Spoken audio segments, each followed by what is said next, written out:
Hello friend, आपका स्वागत है। आज हम इस वीडियो में लेकर आए हैं आपके लिए लाभ हानि, प्रॉफिट लॉस। सबसे पहले हम बेसिक जो फॉर्मूला है उसकी बात कर लेते हैं। जो सूत्र है, क्रय मूल्य जिस मूल्य पर वस्तु खरीदी जाती है, विक्रय मूल्य जिस मूल्य पर वस्तु को बेचा जाता है, लागत मूल्य क्या होता है, जिस मूल्य पर वस्तु खरीदी गई है और उस पर हुआ खर्च, मतलब जो आपने वस्तु खरीदी है जिस मूल्य पर और उस पर अगर आपने कुछ खर्च किया हुआ है तो कुल मिलाकर वो लागत मूल्य होता है। अब हम बात करते हैं लाभ।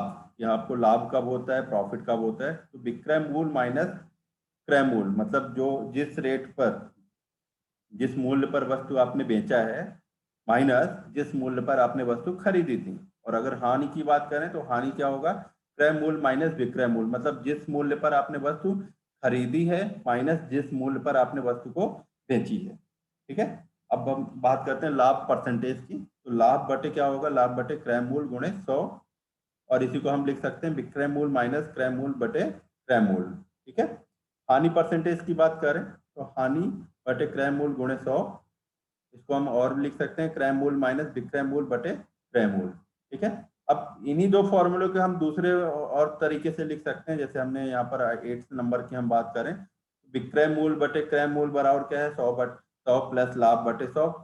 और ये या फिर हम लिख सकते हैं, अगर हम हानि की बात करें, विक्रय मूल्य बटे क्रय मूल्य बराबर 100 माइनस हानि बटे 100। अब इसी को अगर हम उल्टा कर दें, जैसे विक्रय मूल्य बटे क्रय मूल्य बराबर 100 प्लस लाभ बटे 100 है, तो अगर हम इसको उल्टा कर दें तो क्या हो जाएगा, क्रय मूल्य बटे विक्रय मूल्य बराबर 100 बटे 100 प्लस लाभ हो जाएगा। और इधर अगर हम इसको उल्टा कर दें तो क्रय मूल्य बटे विक्रय मूल्य बराबर 100 बटे 100 माइनस हानि हो जाएगा। तो ये हमेशा आपको फॉर्मूला मालूम होना चाहिए, बेसिक है। अब हम बात कर लेते हैं टाइप्स की, किस तरीके के प्रश्न पूछे जाते हैं प्रतियोगी परीक्षाओं में।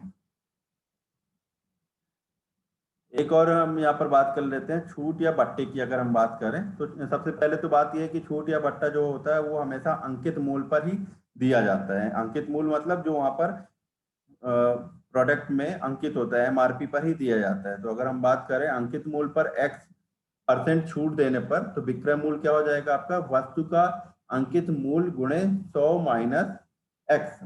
और एक्स क्या है आपका, अंकित मूल्य है परसेंटेज में। ठीक है, परसेंटेज लग गया मतलब 100 से भाग हो गया। ठीक है, परसेंटेज यहाँ पर लग गया मतलब 100 से गुणा हो गया, भाग नहीं हो गया। अब यहाँ पर बात कर लेते हैं टाइप 1 की। तो एक कुर्सी को 1200 रुपए में खरीद कर 1500 रुपए में बेच दिया जाता है, परसेंटेज में लाभ निकालो। तो खरीद कर मतलब खरीदा गया है, मतलब क्रय मूल्य हो गया, बेचा गया है मतलब विक्रय मूल्य हो गया। तो 1200 में खरीदा गया है, 1500 में बेचा गया है, तो क्या हो जाएगा यहाँ पर, विक्रय मूल्य, लाभ की बात कर रहे हैं। तो यहाँ पर अगर हम देखें तो 1500 में भी बेचा गया है, तो मतलब लाभ हो रहा है, एक तरीके से आपको दिख भी रहा है फिगर से। तो 1500 माइनस 1200 बटे 1200। ठीक है, परसेंटेज की बात कर रहे हैं तो परसेंटेज आ गया मतलब 100 का गुणा कर देना है यहाँ पर। तो यहाँ पर परसेंट कितना फायदा हुआ है आपको, 25% का फायदा हुआ है। अगर हम लाभ को अगर फायदे उससे दूसरे वर्ड में बात करें, दूसरे शब्दों में, तो एक तरीके से हमें फायदा हुआ है यहाँ पर। ठीक है, कि 1200 में खरीद कर और 1500 में बेच दिया, मतलब 300 रुपए का हमें फायदा हुआ है। और परसेंट की बात करें तो 25% का हमें फायदा हुआ है। अब हम दूसरे प्रश्न की बात करते हैं। एक साइकिल को 1200 रुपए में खरीद कर 900 रुपए में बेचा जाता है। अब अगर हम प्रश्न से ही बात करें कि आपको 1200 में खरीदा है, 900 में बेच दिया, मतलब नुकसान तो हुआ है। हानि की अगर हम बात करें तो दूसरे शब्द में उसको क्या बोल सकते हैं, नुकसान बोल सकते हैं। कितने का नुकसान हुआ है, 300 रुपए का नुकसान हुआ है। अब 300 का आपको क्या निकालना है, प्रतिशत आपको निकालना है, परसेंट निकालना है। तो उसके लिए क्या होगा, फॉर्मूला वही, क्रय मूल्य माइनस विक्रय मूल्य बटे क्रय मूल्य। तो एक गुणे 100 कर दो आप, परसेंट में निकालना है तो 25% के यहाँ पर नुकसान हो रहा है, हानि हो रहा है। अगर दोनों प्रश्न की अगर हम बात करें तो एक चीज दिख रहा है कि जो बड़ी संख्या हो गई है उससे हम घटा रहे हैं, बड़ी संख्या से घटा रहे हैं, लेकिन घटा बड़ी संख्या से रहे हैं, लेकिन ये नहीं कि बड़ी संख्या से हम भाग भी दें। ठीक है, तो भाग हमेशा क्रय मूल्य से ही देना है, भले हम लाभ की बात करें या हानि की बात करें, फायदे की बात करें या नुकसान की बात करें। अब अगले टाइप की प्रकार की हम बात करें, अगले प्रकार की क्वेश्चन की। तो एक टेबल को 2400 रुपए में खरीद कर कितने रुपए में बेचा जाए कि इस पर 25% का लाभ हो। अब देखो, जो पहले प्रश्न था उसमें क्रय मूल्य विक्रय मूल्य दिया था, लाभ और हानि निकालना था। अब दूसरे प्रकार के प्रश्न में क्या है आपको, कि आपके पास क्रय मूल्य दिया गया है, ठीक है, लाभ दिया गया है, विक्रय मूल्य नहीं दिया है, तो अब आपको क्या निकालना है, विक्रय मूल्य निकालना है। तो विक्रय मूल्य या तो आप यहाँ से निकाल लो, जो एक फॉर्मूला दिया है उसी को आप बदल के निकाल सकते हो, या दूसरा हमने 8वें या 9वें नंबर पे जो हमने पॉइंट दिया हुआ था वहां से भी निकाल सकते हो कि विक्रय मूल्य बटे क्रय मूल्य बराबर 100 प्लस लाभ बटे 100। ठीक है, तो यहाँ पर हमारे पास क्रय मूल्य दिया हुआ है, लाभ दिया हुआ है, यहाँ पर आप रख दो, तो विक्रय मूल्य बराबर कितना हो जाएगा, 2400 गुणे 100 प्लस 25 बटे 100। इसको आप अगर हल करें तो यहाँ पर इसका आंसर क्या आ जाएगा, 3000 रुपए। रुपए लिखना मत भूलिएगा, मैं तो भूल गया वहां पर, आप मत भूलिएगा।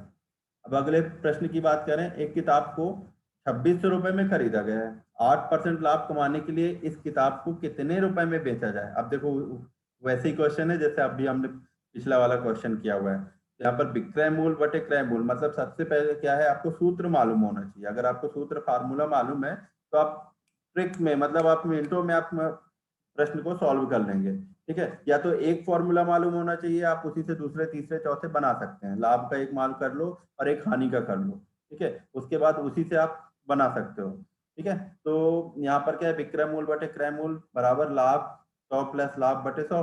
आप यहाँ पर पुट कर दो वैल्यू जो भी दी गई है। ठीक है, आप क्या आंसर आ गया आपका, 2808 रुपए आ गए। मैं तो यहाँ पर रुपए लिखना भूल गया हूँ, आप मत भूलिएगा। ठीक है, अब तीसरे प्रकार की अगर प्रश्न की बात करें तो एक घर को 7,20,000 रुपए में बेचने पर 20% की हानि होती है। अभी हम लाभ की बात कर रहे थे और विक्रय मूल्य निकालना था हमको वहां पर। अब हम बात कर रहे हैं हानि की बात कर रहे हैं और अब हमें क्रय मूल्य निकालना है यहाँ पर। ठीक है, तो या तो इसी सूत्र को आप यूज कर लो या फिर आप क्या करो, इस सूत्र को हम उल्टा कर दो। ठीक है, उल्टा कर देंगे तो हम यहाँ से क्रय मूल्य निकाल लेंगे। देखो यहाँ पर हमने किया विक्रय मूल्य बटे क्रय मूल्य बराबर 100 माइनस हानि बटे 100। यहाँ पर हम हानि की बात कर रहे हैं, ये तो लाभ वाला है, वहां पर जो 9वें नंबर पर हमने हानि की बात की थी एक। ठीक है, तो या इसको आप उल्टा कर दो आप, यहाँ पर क्रय मूल्य बटे विक्रय मूल्य बराबर 100 बटे 100 माइनस हानि हो जाएगा। ठीक है, तो यहाँ से आप क्रय मूल्य आपका निकल आएगा। ये तो ये सूत्र कब लगेगा, जब आपके लाभ दिया हो, और ये वाला कब लगेगा, जब हानि दिया हो। ठीक है, एक कार को 9 लाख रुपए में 9 लाख रुपए में बेचने पर 25% की हानि होती है। इस कार को कितने रुपए में बेचा जाए कि इस पर 23% का लाभ हो। अब देखो यहाँ पर दूसरा थोड़ा सा बदल गया है, 25% की हानि होती है और लाभ कितने का हो, 23% का। तो सबसे पहले हम क्या करेंगे, हानि से हम क्या निकाल लेंगे, हम हानि से कितने में हमने खरीदा था, मतलब क्रय मूल्य। ठीक है, तो क्रय मूल्य क्या आ जाएगा इसका, 9 लाख गुणे 100 बटे 75। ये वाला सूत्र आप लगा दो यहाँ पर, क्रय मूल्य बटे विक्रय मूल्य बराबर 100 बटे 100 माने 100 माइनस हानि। हानि कितना हो रही है यहाँ पर, 25% की हानि हो रही है। तो यहाँ पर क्रय मूल्य कितना आ गया, ये क्रय मूल्य आ गया आपका, कितना आ गया, 12 लाख रुपए। मतलब 12 लाख में कोई चीज खरीदे हो, मतलब एक कार खरीदे हो 9 लाख में बेच दिए, तो 25% का तो नुकसान होगा ही। ठीक है, अब क्या कह रहे हैं कि इस कार को कितने में हम बेच दें कि हमें 23% का लाभ हो जाए।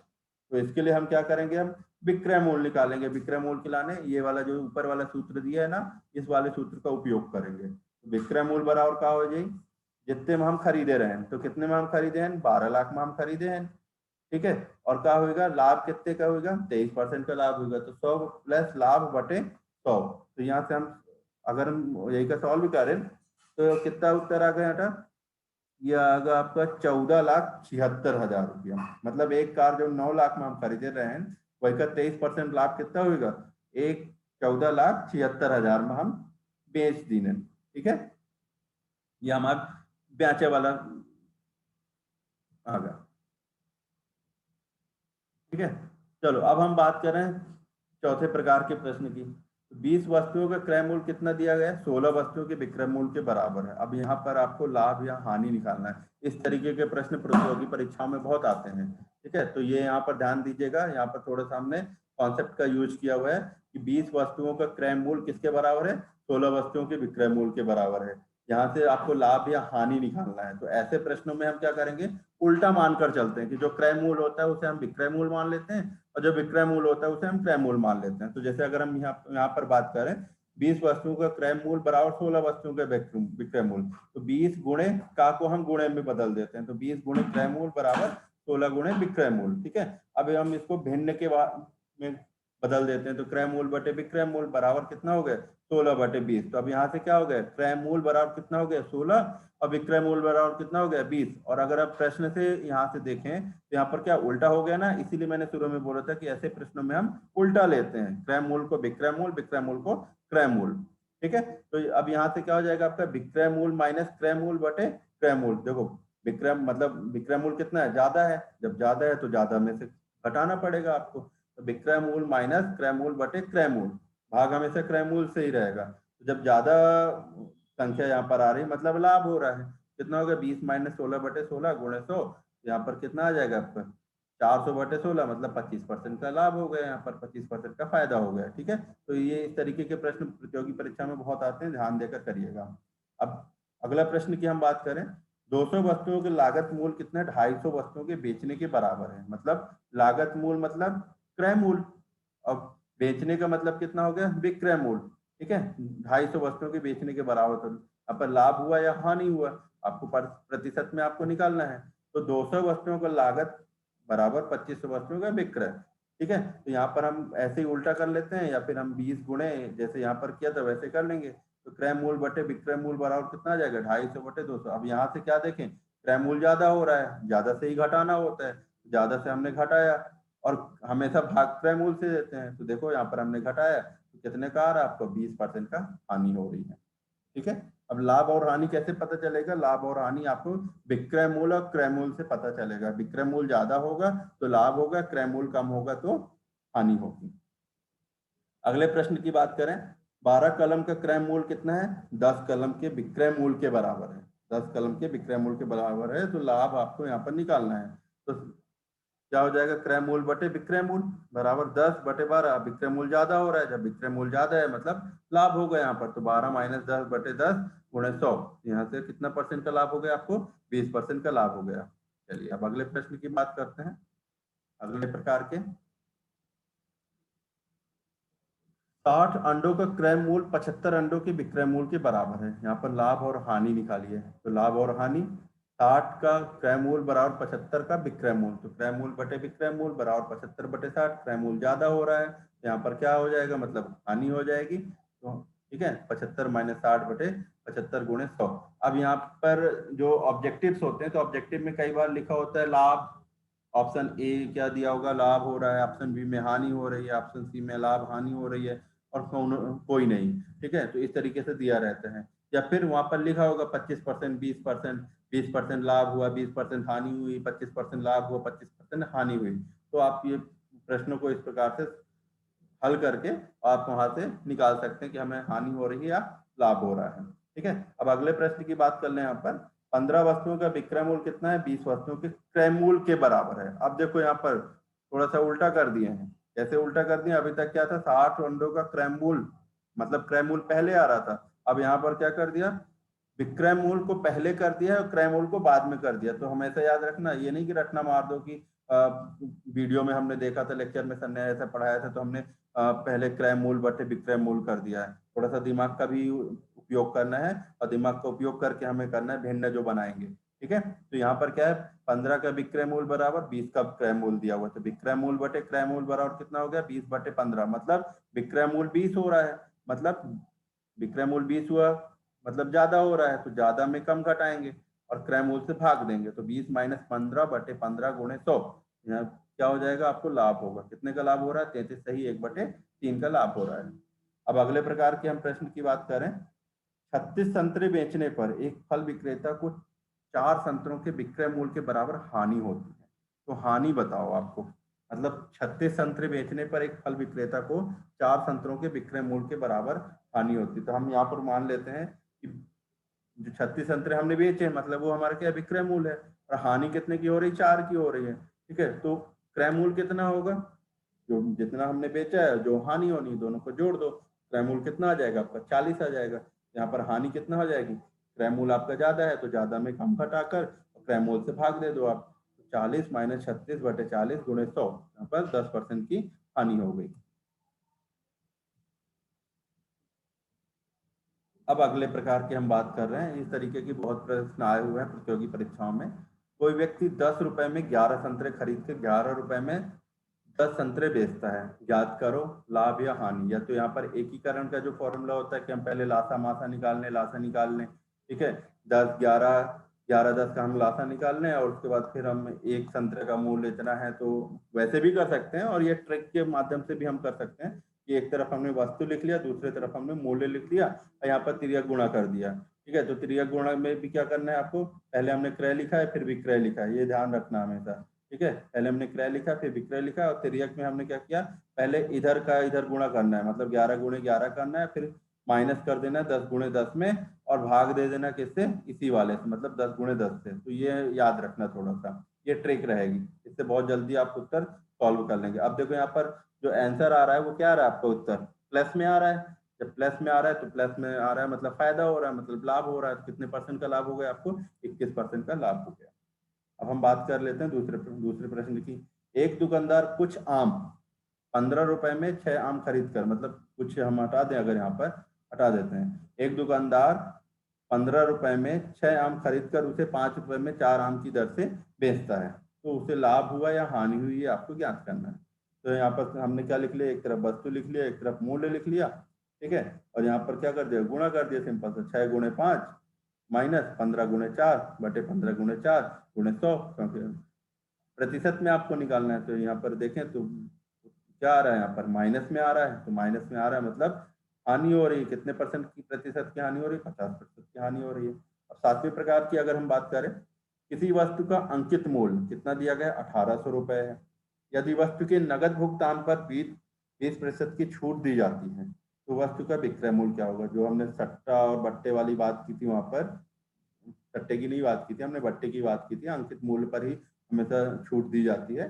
तो यहाँ पर सिंपल सा है, जो सूत्र था विक्रय मूल्य में बराबर क्या हो जाएगा, अंकित मूल्य गुणे 100 माइनस छूट परसेंटेज इंटू, ठीक है। यहाँ पर हमने क्या किया, 1800 गुणे 80 हो जाएगा, और यहाँ पर हम क्या कर रहे हैं, 100 माइनस, मतलब 100 माइनस हमने 20 किया, परसेंटेज की है, तो यहाँ पर ये हमारा उत्तर आ जाएगा। कितना उत्तर आ गया आपको, 1440 आ जाएगा, ठीक है। परसेंटेज दिया है, मतलब अगर परसेंटेज का साइन है तो साइन को हटाने के लिए 100 से भाग देना पड़ेगा आपको, और अगर आपको परसेंटेज लाना है तो आपको 100 का गुणा करना पड़ेगा। तो 20% और 10% के समतुल्य बट्टे की अगर हम बात करें, तो अगर इस तरीके की प्रश्न आते हैं तो उसके लिए हम सॉल्व करेंगे। 100 गुणे 80 बटे 100 गुणे 90/100, ठीक है। तो यहाँ पर कितना आ जाएगा आपको, 7200/100।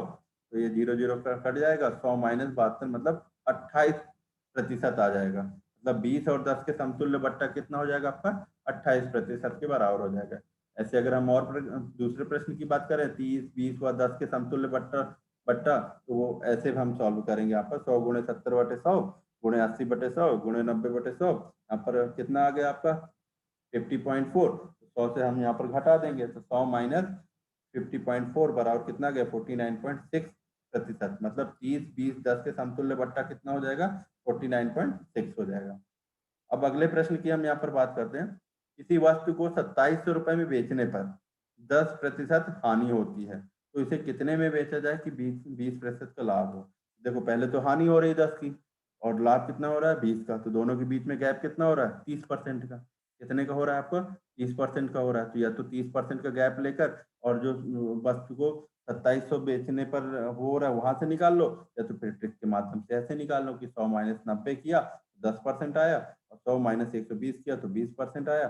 सबसे पहले क्या करो, यहाँ पर 120/90, मतलब लाभ बटे हानि कर दिया हमने यहाँ पर, विक्रय मूल्य आपका यहाँ पर दिया हुआ है, ठीक है। तो सिंपल सा क्या हो गया, 2700 गुणे 120/90, तो यहाँ पर उत्तर कितना आ गया, 3600 रुपए। तो ये क्या है, शॉर्टकट मेथड है। शॉर्टकट मेथड से आप यहाँ पर सॉल्व कर सकते हैं। ऐसे ये भी शॉर्टकट मेथड है, ट्रिक्स के माध्यम से हमने, और इससे पहले जो हमने प्रश्न किए होते वो भी शॉर्टकट मेथड, ठीक है। अब अगला प्रश्न आ रहा है, 120 वस्तुओं के बेचने पर 30 वस्तुओं के क्रय मूल्य के बराबर लाभ होता है। अब देखो एक ये दूसरे प्रकार का प्रश्न आ गया। इसके पहले क्या था, 120 वस्तुएं बेचने पर मतलब जो विक्रय मूल्य था, 120 वस्तुओं का विक्रय मूल्य 30 वस्तुओं के क्रय मूल्य के बराबर था। लेकिन यहाँ पर प्रश्न चेंज हो गया, ठीक है। वैसे ही प्रश्न मत मान लेना। यहाँ पर है 120 वस्तु बेचने पर 30 वस्तुओं के क्रय मूल्य के बराबर लाभ होता है, तो लाभ बताइए यहाँ पर परसेंटेज में। तो सिंपल सा है, 30 वस्तुओं के क्या हो गई आपकी 30 यहाँ पर क्या हो गया क्रय मूल्य हो गया 120 वस्तु के बेचने पर मतलब क्रय मूल्य बटे विक्रय मूल्य गुणे 100 तो कितना परसेंट आ गया 25% का लाभ हो गया। ठीक है। अब अगला है आपका 300 वस्तु बेचने पर 60 वस्तुओं के विक्रय मूल्य के बराबर हानि होती है, तो हानि निकालो। यहाँ पर क्या हो जाएगा आपका 60 बटे 300 प्लस 60 गुणे 100। यहाँ पर हानि की बात कर रहे हैं ना, तो इसलिए ये फॉर्मूला यहाँ पर लगेगा। 60 बटे 360 गुणे 100 बराबर 100 बटे 6। कितना परसेंट हानि हो गई यहाँ पर, ये आपकी यहाँ पर आ जाएगा हानि के लिए। और अगर हम लाभ की बात करेंगे तो लाभ के लिए हो जाएगा 300 माइनस 60 हो जाएगा, मतलब 240 हो जाएगा। ठीक है, क्योंकि 300 वस्तु बेचने पर 60 वस्तुओं के विक्रय मूल्य के बराबर हानि होती है। यहाँ पर क्या है क्रय मूल्य के बराबर लाभ होना है। ठीक है, चलो अगले प्रश्न की बात कर लेते हैं। एक बाइक को 750 रुपए में बेचने पर हुआ लाभ 450 रुपए में बेचने पर हुई हानि के बराबर है। बाइक का क्रय मूल्य ज्ञात करो। ठीक है, तो यहाँ पर भी बहुत सिंपल सा शॉर्टकट हमने मेथड यूज किया हुआ है। कुछ नहीं करना है, यहाँ पर 750 को 450 को जोड़ दो और यहाँ पे 2 से भाग दे दो, तो कितना उत्तर आ जाएगा क्रय मूल्य 600 आ जाएगा। और सिंपल से अगर आप बात देखो यहाँ पर एक बाइक को 750 में बेचने पर हुआ लाभ 450 रुपए में बेचने पर हुई हानि के बराबर है। ठीक है, तो अगर यहाँ पे उत्तर को वेरीफाई करना चाहो तो 750 मतलब 750 माइनस 600 करोगे 150 आ जाएगा, और 450 प्लस 150 करोगे तो 600 हो जाएगा। ठीक है, ये शॉर्टकट मेथड है, यहाँ से आप कर सकते हैं। अगला है आपका किसी वस्तु को 600 रुपए में बेचने पर हुई हानि 1050 रुपए में बेचने पर हुए लाभ के आधे के बराबर है, तो वस्तु का क्रय मूल्य निकालो। यहाँ पर क्या है 150 1050 में बेचने पर, तो 1050 से 600 आप घटा दो, कितना आ जाएगा आपका 450। और रेशियो क्या है 1:2 है। ठीक है, तो लॉस की अगर हम बात करें कितना हो जाएगा 450 गुणे 1/3।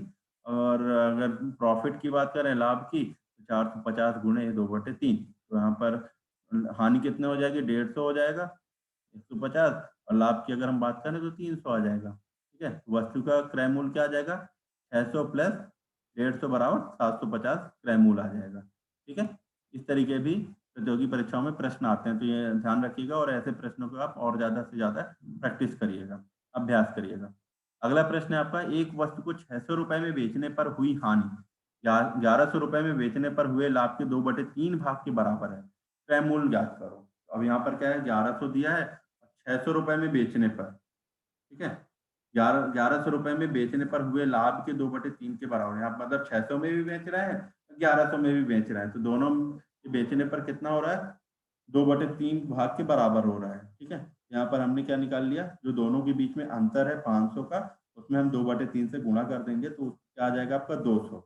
अब जो 200 आया हुआ है और 600 बेचने पर जो हुआ था हानि वहां पर हम 600 प्लस 200 कर देंगे तो उत्तर क्या आ जाएगा आपका 8। ठीक है, तो ऐसे भी प्रश्न आते हैं, आप प्रैक्टिस करते रहिएगा। अब अगले प्रश्न की हम बात कर लेते हैं। ये हो गया है। अगला है किसी वस्तु को 5% की हानि पर बेचा जाता है, यदि इस वस्तु को 70 रुपए अधिक में बेचा जाता तो 5% का लाभ होता, तो वस्तु का क्रय मूल्य क्या क्या होगा। अब देखो यहाँ पर ये आपका क्या है 5% हानि पर बेचा जाता है, तो इस वस्तु को 70 रुपए अधिक में बेचा जाता है तो 5% का लाभ हो जाता है। मतलब 100 माइनस 5 करेंगे कितना आ जाएगा 95, और 5 बढ़ा देंगे 5 का लाभ होगा मतलब 100 प्लस 5 हो गया मतलब 105। अब इन दोनों परसेंट के बीच में अंतर कितना आ रहा है, डिफरेंस कितना आ रहा है 10% का आ रहा है। ठीक है, यहाँ से हम सॉल्व कर लेंगे। ठीक है, x इंटू 10/100 बराबर 70, तो x का मान कितना आ जाएगा आपका क्रय मूल्य क्या आ जाएगा 700 आ जाएगा। तो इस तरीके की भी प्रश्न को हम शॉर्टकट मेथड से सॉल्व कर सकते हैं। ठीक है, अगला प्रश्न है एक बेईमान दुकानदार, बहुत से होते हैं, कोविड-19 में तो बहुत हो गए हैं, सबका ज़मीर मतलब अगर हम 90% की बात करें, मेडिकल वालों की बात करें, कुछ होंगे जो अच्छा काम कर रहे होंगे, लेकिन कुछ तो आपदा में अवसर ढूँढ-ढूँढ के आपने देखा होगा आपने कि ऑक्सीमीटर है और इधर-उधर जो 800 रुपए में मिलता था 3-3 4-4 हज़ार रुपए में किया है, तो भगवान ही देखेगा उनका। एक बेईमान दुकानदार किसी वस्तु को क्रय मूल्य पर ही बेचने का दावा करता है, परंतु वह 1 किलो के स्थान पर 960 ग्राम तौलता है।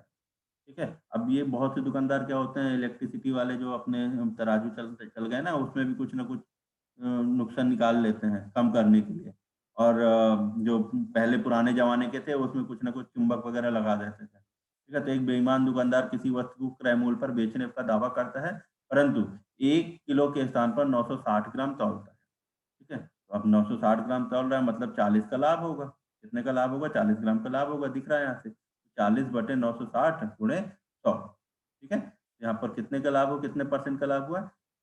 4.16% का लाभ हो गया। अब ऐसे ही दूसरा प्रश्न है यहाँ पर, एक बेईमान दुकानदार क्रय मूल्य पर ही बेचने का दावा करता है और 1 किलो के स्थान पर 900 ग्राम तौलता है। ये लो, ये तो और कम तौल दिया। कितना हो गया यहाँ पर? 11 सही 1/9% का लाभ हो गया। अगला प्रश्न है यहाँ पर, एक व्यक्ति एक टीवी सेट को पहले 20% की हानि पर बेचता है, फिर 25% के लाभ पर बेचता है। तो ऐसे जो प्रश्न आएँगे, तो एक मेन फ़ॉर्मूला याद कर लो कि x + y + xy बाय 100 कर दो। ये और भी बहुत से प्रकार के लाभ-हानि के नहीं और भी दूसरे प्रश्न रहेंगे, उनमें भी ये सूत्र आपका उपयोग में आ सकता है। अब यहाँ पर अगर हम बात करें, अगर लाभ होगा तो प्लस रहेगा, ये भी प्लस रहेगा और अगर ये हानि होगी, पहले हानि होगी तो ये माइनस हो जाएगा, फिर लाभ होगा तो ये प्लस हो जाएगा। ठीक है? तो ये लाभ और हानि के अकॉर्डिंग आप इसमें यहाँ पर प्लस साइन ऐड कर सकते हो। तो जैसे यहाँ पर हम बात करें 20% की हानि हो रही, तो क्या हो जाएगा? -20 हो जाएगा, फिर क्या हो रहा है? 25 का लाभ हो रहा है, प्लस 25 कर दिया, तो यहाँ पर क्या आ जाएगा? माइनस आ जाएगा, क्योंकि माइनस का गुणा प्लस में करोगे तो माइनस ही आएगा। ठीक है? यहाँ पर क्या आ जाएगा? -20 गुणे 25 बटे 100 तो कितना हो गया? 0% हो रहा है यहाँ पर। ना लाभ हो रहा है, ना नुकसान हो रहा है। पंखे के दाम में 20% गिरावट आने से इनकी बिक्री में 40% की वृद्धि हो गई। 20% की गिरावट मतलब हानि होने पर, 40% की वृद्धि मतलब लाभ हो गया। धन की आवक में इसका क्या प्रभाव पड़ा? -20 + 40 -20 गुणे 40 बटे 100 मतलब 12% की वृद्धि हो गई या लाभ हो गया यहाँ पर। ठीक है? अब अगला प्रश्न है, एक लड़के द्वारा अपने जेब खर्च का 80% एक मित्र को तथा बची हुई राशि का 6% दूसरे मित्र को देने के बाद उसके पास 4.43 पैसे बचते हैं। उस लड़के का जेब खर्च क्या होगा? अगर हम बात करें टोटल परसेंट की, तो टोटल कितना है? 100, 100 में से 80% एक मित्र को दे दिया। अब कितना बचा? 20% बचा। 20% का 6%। 20 का 6% निकाल लो। 20 का अगर 10% निकालोगे तो कितना आएगा? ₹2 आएगा 10%। और आधा करोगे तो ₹1 आएगा, उसके हिसाब से 6% आप निकाल सकते हो। यहाँ पर शॉर्टकट मेथड का हमने उपयोग किया है। एक्स गुणे एक्स क्या हो गया आपका? मतलब एक्स उसका क्या हो गया? जेब खर्च हो गया उस लड़के का। मान लिया कि लड़के का जेब खर्च क्या है? एक्स है और यहाँ पर 80% एक को दिया मतलब 100 माइनस 80 तो कितना हो गया? 20/100 गुणे दूसरा हिस्सा कितना दिया? 6% मतलब 100 माइनस 6 मतलब 94 तो 94/100 और खर्च बचे बचे कितने उसके पास? 43 तो एक्स बराबर मतलब लड़के का जेब खर्च कितना आ गया? 250 पैसे आ गए। ठीक है? इस तरीके से भी प्रश्न पूछे जाते हैं। अगला प्रश्न है, एक कंपनी में 40% कर्मचारी मैट्रिक पास हैं, शेष का 50% स्नातक है मतलब यूजी है तथा शेष 180 पीजी है। बताओ स्नातक कर्मचारी कितने मतलब यूजी कर्मचारी कितने हैं? तो यहाँ पर वही अंतर निकाल लो आप। देख लो यहाँ पर 40% कितने हैं आपके? मैट्रिक पास हैं, शेष का 50% स्नातक है मतलब 100 में से 40% है तो 100 में से 40 हो गया तो बचा कितना? 60%। अब 60 का 50% तो 60 का अगर हम 50% निकालें तो कितना आएगा? 30%। कितना आएगा? 30%। तो ये देखो 30% हमने कर लिया। 30% तथा शेष कितने बचे? 180। 30% ही जो बचा ना, 30% बराबर कितना हो गया? 180। तो यहाँ से एक्स कितना आ जाएगा आपका? 600 आ जाएगा। एक्स का कितना आ गया? 600। तो मैट्रिक पास कितने हो जाएंगे आपके? मैट्रिक पास हो जाएंगे 240 और 360 का 50% कितना होगा? 180। ठीक है? यहाँ से कितना आ जाएगा? 600 माइनस 240 बराबर 360। ठीक है? तो स्नातक कर्मचारी कितने हो जाएंगे? ये हो जाएगा आपका। ठीक है? ऐसे प्रश्न आपको ऐसे सॉल्व करना है। ठीक है? और भी हम प्रश्न लेकर आएंगे आपके लिए। ये हमारा लाभ और हानि का चैप्टर खत्म हो गया। आप प्रैक्टिस करते रहिएगा। अभी हम एवरेज है और मतलब औसत के हैं, बीजगणित के फॉर्मूले हैं, सूत्र वगैरह हैं, उससे भी रिलेटेड प्रश्न लेकर आएँगे। ज़्यादा से ज़्यादा लाइक करें, सब्सक्राइब करें। हमने कम से कम समय में ज़्यादा देने के लिए आपको कोशिश की है। टाइप बहुत से टाइप प्रकार के प्रश्नों को हमने डिस्कस किया हुआ है। और मैथ्स क्या है, गणित क्या है, जितना ज़्यादा आप प्रैक्टिस करोगे, उतना आपके कॉन्सेप्ट क्लियर होंगे, उतना ज़्यादा आपको आने लगेगी। और क्योंकि इसमें अ वैल्यू चेंज करके, लाइन को इधर-उधर करके और बहुत से प्रकार के प्रश्न बनाए जा सकते हैं, ठीक है? तो अगर आपको ये वीडियो अच्छा लगा हो तो लाइक करिएगा, सब्सक्राइब करिएगा, शेयर करिएगा, ठीक है? सभी लोगों को दोस्तों तक पहुँचाइएगा। ये प्रतियोगी परीक्षाओं की अगर हम बात करें, डीएलएड है, बीएड है, टीईटी है, यूपी टेट है, ठीक है? तो उनमें बहुत उपयोगी है, या एसआई वगैरह जो यहाँ पर भी इस तरीके के प्रश्न वगैरह आते हैं। तो हमने शॉर्ट ट्रिक के माध्यम से अ, हल करने की कोशिश की है। जय हिंद।